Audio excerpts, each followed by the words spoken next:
Hey guys, welcome back to the channel. So let's assume you're working on a budget and you're making a skirt with a side slit and you don't want to turn with satin or lining. Like I have a lace dress here, a lace dress or skirt. It's a dress, but I don't want to turn the slit with the lining. I've already attached my interfacing, okay, which is my satin. Okay, I've already attached it to the main lace itself. I've already cut out the skirt, cut out the satin, attached it. But right now I want to make the slit, but I do not want to turn with a lining because I am working on a budget. I want to work with cotton bias, right? So what I'm going to do is to mark the width of my slit. Now to derive that, I'm going to divide half of my hip measurement by 3. Whatever value I have, I'm going to mark it towards the side I want the slit to be. So if you want your slit to be on the right hand side, you're going to mark whatever value you got on the left hand side. Okay, now you're also going to measure the length of your slit. Okay, how long the person wants the slit to be. So for this person, it's 20 inches from the length. Okay, she wants it directly on her knee or 2 or 3 inches before her knee. So I've marked a straight line at that point, pinned it down so that it's not going to move around. Now this is my cutting bias. Do you get? So like I said, mark the width of your slit and also the length of your slit. Then you pin it around just so that it will hold the satin and the lace together. Now I'm going to go ahead and sew on that straight line. Okay, the line I have made, the line for my slit, I'm just going to go ahead and sew a straight stitch on that line. All right, so just go ahead and sew a straight stitch.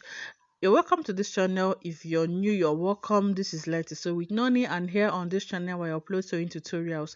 And to my returning subscribers, you're welcome back. Thank you for everything you do here on this channel.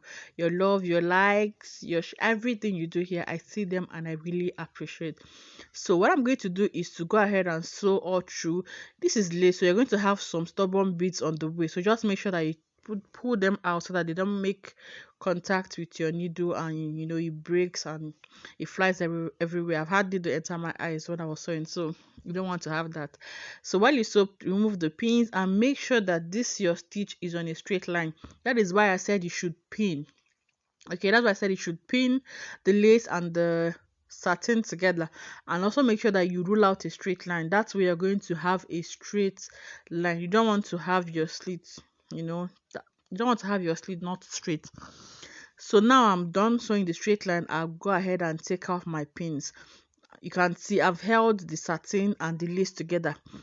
Do you get? I've already held it by the side, but at this point I've just held it together. Also make sure that you remove all those your excess those stones that's going to get in the way of your needle.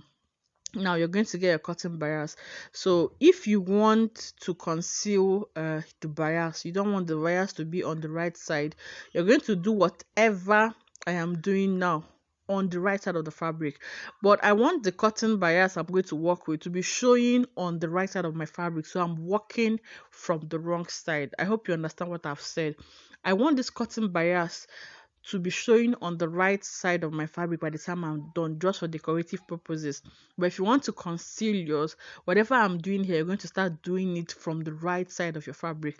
Now what I've done is to fold the hem of my bias, then I've placed it after my stitch. You can see that straight stitch I made. Just place the bias on it. The bias tape is a 1/2 inch bias, so it has like 3/4 of an inch on the side.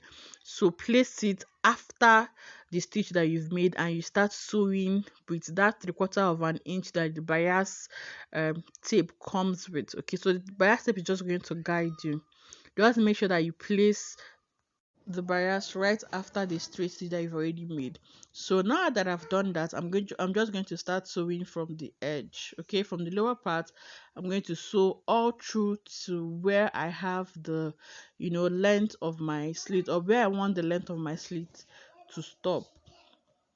Okay, so just go ahead and sew. Remember, you're not sewing on the straight line that you have made. Okay, I want you to understand this clearly, because the fabric is pink, the bias is pink, and the thread is pink, so you might not see exactly what I'm doing because I'm not working with a contrasting thread and fabric. Okay, so now that we've established that fact, you're not sewing directly on the line that you have made. You're sewing 3/4 of an inch away from that line. Okay, sorry, you're sewing quarter of an inch, not a quarter of an inch away from that line. Remember, it's not going to move around. So because you've already sewn that straight line, so this that straight line will just help you stabilize your fabric. Your bias won't be moving around. You don't have issues navigating through the fabric, right? So I'm just going to sew till I get to where I have the length of my sleeve. Okay, so when I get to that point, I'm going to curve in.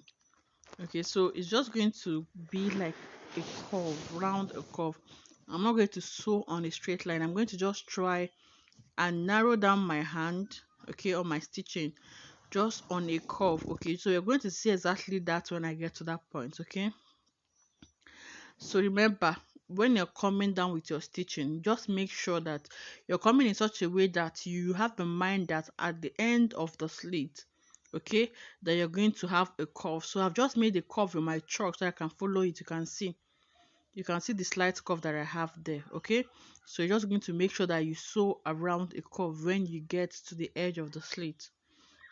All right, so at this point you have to take it gently. Take up your presser foot so that you can move round the curve that you have made. Okay, so now you might not be uh, pressing the pedal. Okay, you might want to just use the handle of your sewing machine to just go round. Okay, so when you are done navigating round that curve, you can go back to pedaling your machine and sewing on a straight line. But now we're sewing around a curve, so you want to be sewing it gently. You can see how I'm doing that, moving around my fabric, raising my presser foot so that I can navigate round that curve. That way you're not going to have wrinkles or folds around the curve, right? So just go ahead and do it smoothly. Right, so now that I'm done doing that, I can just go ahead and pedal away, sew along a straight line. Now towards this other side, you're still going to maintain the quarter of an inch allowance, and you're still not going to sew on the line directly.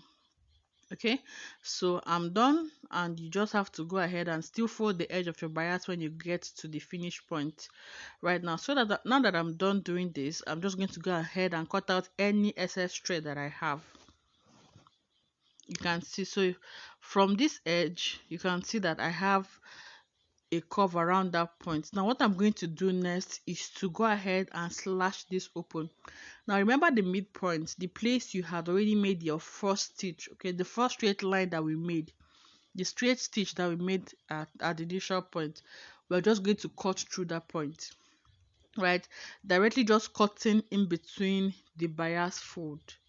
Okay, in between this, on that line that you've made, the stitch you've made, just cutting directly in between the bias fold. So that's how you make your slit. So I'm just going to go ahead and cut through till I get to the end. And when I get to that curve, I want to make sure that I notch it in very well so that the curve is going to relax smoothly by the time I'm done. Okay, so we don't want that cut part to be puffy or pointy. You get, so just make sure that you cut very close to it but not enough to cut through your seam. You get, so when I'm done, I'm just going to go ahead and now flip the bias tape to the side or to the front, then just go ahead and stitch on it just like we stitch our, you know how we hem the bottom of our blouses, dresses, how we hem do our necklines. Okay, so just go ahead and flip the bias tape to the right side, and you're just going to go and sew all through. So that's what I said at the beginning of this video, that if you want your bias tape to be in front, it means you're just going to do the whole work at the back. Do you get what I've said? If you want the bias tape to show in front, we use bias to beautify our fabrics, our dresses. So if you want the bias tape to be a form of beautification for you, as well as helping you save costs, not use extra satin or extra lining, you can just work from the back. But if you want to conceal this, I know that we are working on the budget, but you still don't want people to know what you have done, you can start working from the front, or you have to start working from the front, so that by the time you're done, your bias will be concealed. And because you've used the matching thread and you're going to press this very well, nobody's going to really see what was done there, right? And you have sewn your lace dress on the budget, and you're not breaking the bank, because recently tailoring materials are so expensive and clients are not understanding this. So you need to work according to your budget, right? So if you're working on the budget like I am for this particular dress, because it has a lot of details and there are a lot of things to buy for making this dress, So that is why I had to cut down on, using too much satin all around it. Okay, so, and we have come to the end. Okay, just gradually sew to the end. And girls, sorry, did I say girls? Guys, ladies and gentlemen, people of God, this is your slit. You can see how I've not pressed. I just came out from the sewing machine, but you need to go ahead and steam press this, so you can see how this is looking. So imagine if you walked from the front, you can see how the back is looking. So this is how your front is going to be looking if you walk from the front. Like, if you don't want the bias tip to show, nobody's going to know that you did not turn this with a lining. Nobody's going to know. Okay, you work with a matching bias tip, work with a matching thread, and make sure that you press. There is the difference between ironing and pressing. Okay, so you make sure that you press. So around this dark curve, you're going to make sure that you give it a very good press. So I hope this video was helpful, and I'll see you in my next one. Bye.